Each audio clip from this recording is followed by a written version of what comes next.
What unfolded between Senator Mazie Hirono and FBI Director Kash Patel wasn't just a heated exchange. It was a revealing stress test of leadership, transparency, and priorities at the very top of federal law enforcement. Thank you, Mr. Chairman. Director Patel, just like the rest of the federal government, there have been significant personnel changes at the FBI since President Trump took office. I want to better understand the scope of the turnover and the changes occurring at the FBI. Since January 2025, how many FBI employees have retired, resigned, been fired, or otherwise separated from employment? I need a number. We'll get you a number. What is the number? You don't have it?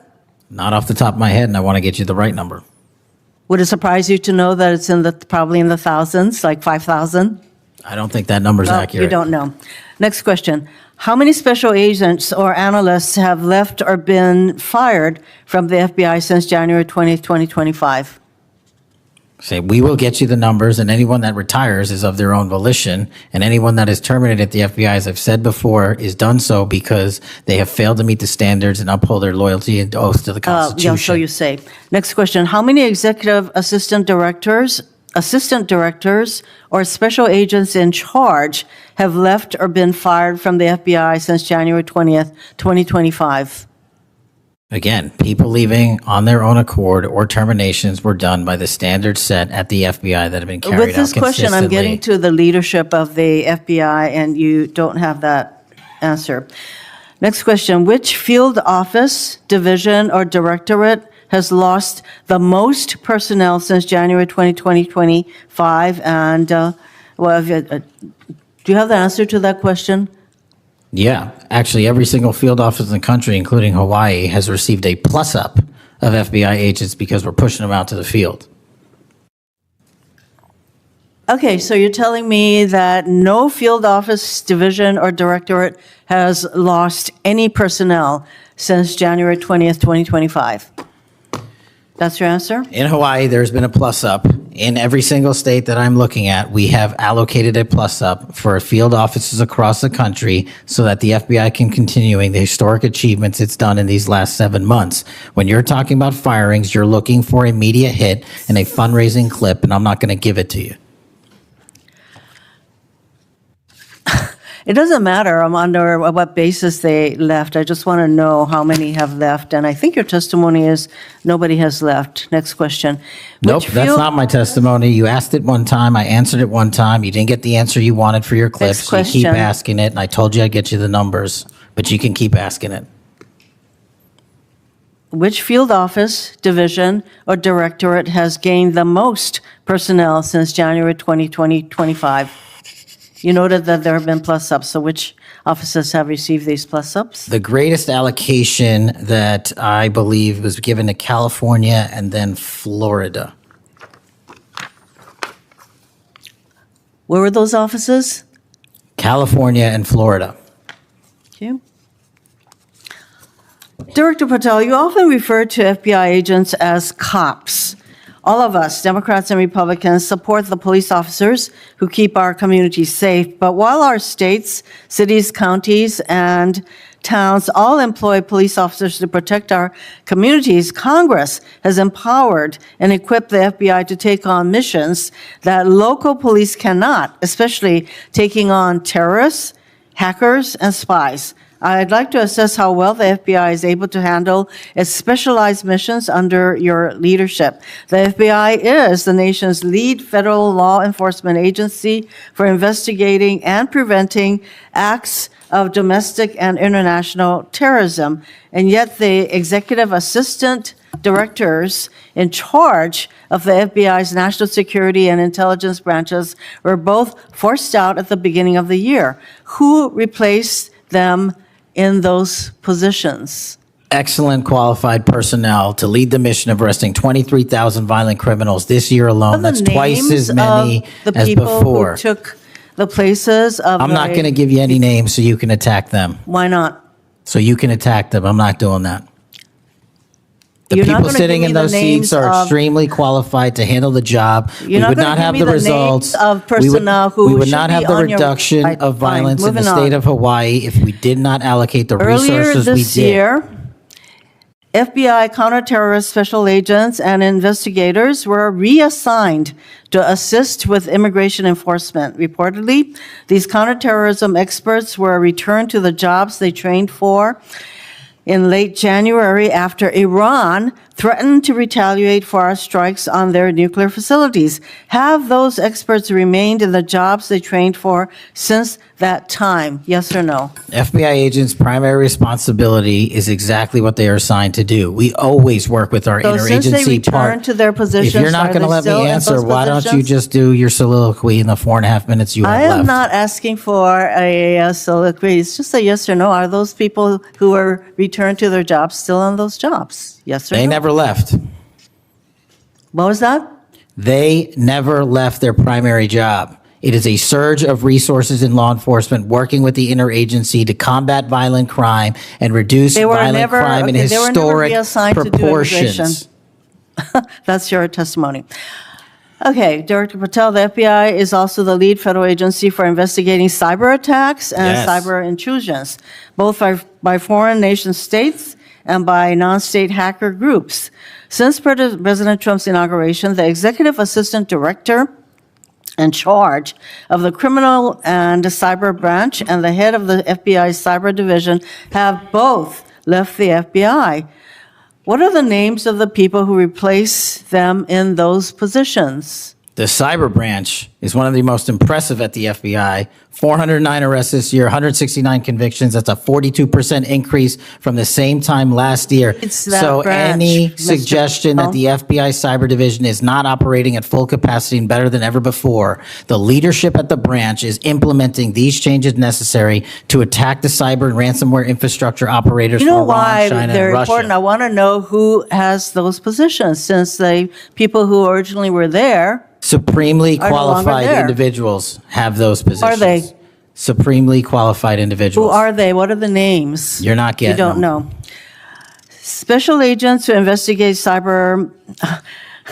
cybercrime were also reassigned for immigration enforcement. Have those expert investigators returned to their duties? Yes or no? All agents remained on their primary duties while surging to allocate resources for interagency operations to the Homeland Security task forces across this country. So are you, Am I what? see, I'm not getting the yes or no answers. I get all this explanation, so there you go. No, you get the work that Are the men you and women of the planning FBI are doing, and you don't want that. Additional personnel cuts to the cyber division in the future?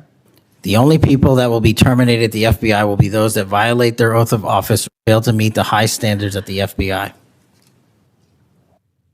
Director Patel, the FBI is meant to be the tip of the spear in combating terrorism against the United States from both foreign and domestic sources. It's also our lead agency in fighting the hackers who target our businesses and critical infrastructure. But instead of a specialized role fighting these kinds of terrorists, hackers, and spies, you have the FBI playing the role of local police and helping with immigration enforcement. I'm going to move on to my,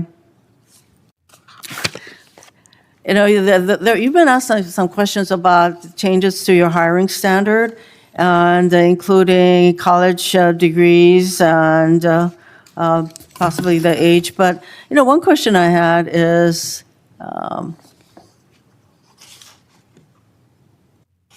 that you are now requiring applicants to be able to do a certain kind of pull-ups, which a lot of women cannot because of physiological differences. Are you requiring these kinds of pull-ups?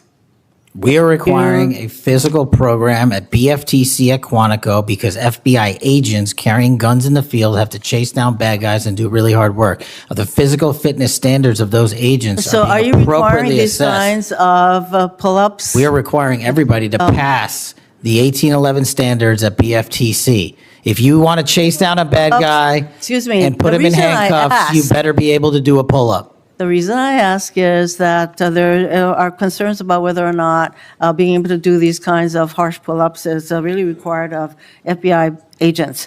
Doing Anyway, one pull-up Mr. is not Patel, harsh, I and there are am always gravely medical concerned. exemptions to that. I am gravely concerned by the state of the FBI under your control. And in fact, you are willing to take a cut in your agency of almost $500 million. So the FBI is losing dedicated employees, decades of expertise and specialization, leading to loss to early retirements, firings, and reassignments to immigration enforcement or conducting local police work. Thousands have already left. For as long as you remain as the head of the FBI, I fear the number of departures and summary firings will continue to grow. Mr. Patel, before the vote on your nomination of this committee, I noted that your most significant qualification, this is not just something that I noted, but others, your most significant Actually gets this place going. qualification was your 100% loyalty to President Trump. And I fear that that continues to be the motivating factor in your position as FBI Director. Thank you, Mr. Chairman. Ma'am. From the opening moments, Hirono wasn't asking rhetorical questions. She wanted numbers. How many FBI employees have retired, resigned, been fired, or otherwise left since January 20, 2025? Patel couldn't give a figure, not even an estimate. That immediately matters, because workforce stability is not a side issue for an agency like the FBI. It directly affects counterterrorism, cyber defense, and national security. As Hirono pressed further, Patel repeatedly defaulted to a familiar response: "We'll get you the numbers." But hearings are not press conferences. When an FBI director can't immediately account for large-scale personnel changes, it raises a basic concern about command awareness. Either the numbers are not being tracked closely, or they're politically inconvenient to state publicly. Things escalated when Patel reframed the questioning itself. Instead of answering directly, he accused Hirono of fishing for a media hit and a fundraising clip. That pivot is important. It shifts the focus away from the substance, whether thousands of trained agents are leaving, and turns the exchange into a battle over motive. That's a classic defensive move when specifics aren't available. But Hirono didn't let the moment slip. She zeroed in on leadership departures, executive assistant directors, assistant directors, and agents in charge. These are not replaceable positions overnight. When senior leadership leaves, institutional memory goes with them. Patel again avoided specifics, emphasizing instead that all departures were either voluntary or justified under FBI standards. That answer may sound reassuring, but without names or numbers, it's impossible to verify. The confrontation sharpened when Patel claimed that no field office had lost personnel, and that, in fact, every state received a plus-up of agents. On its face, that sounds positive, but Hirono caught the contradiction. If thousands are leaving, how can no office be losing staff? The hearing exposed a tension between public messaging and operational reality. The exchange took an even more serious turn when Hirono addressed national security. She pointed out that top leaders overseeing counterterrorism, intelligence, and cyber operations had left, while agents were being reassigned to immigration enforcement. Her concern wasn't ideological, it was structural. The FBI exists to handle threats local police can't, including terrorists, hackers, and foreign intelligence operations.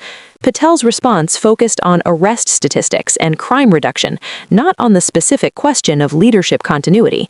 Numbers can be impressive, but they don't answer whether the right expertise is in the right place at the right time, especially when Iran, China, and cyber actors are explicitly mentioned as ongoing threats. When Hirono repeatedly asked for simple yes or no answers, Patel resisted. That resistance itself became part of the story. Oversight hearings depend on clarity. When answers become long explanations instead of direct responses, it signals discomfort, not confidence. The final clash cut to the heart of the controversy. Hirono accused Patel of prioritizing loyalty to Donald Trump over institutional independence. Patel forcefully rejected that, listing his 16 years of service across multiple administrations and insisting his loyalty is to the Constitution alone. That moment matters because the FBI's credibility depends on public trust that it operates above politics.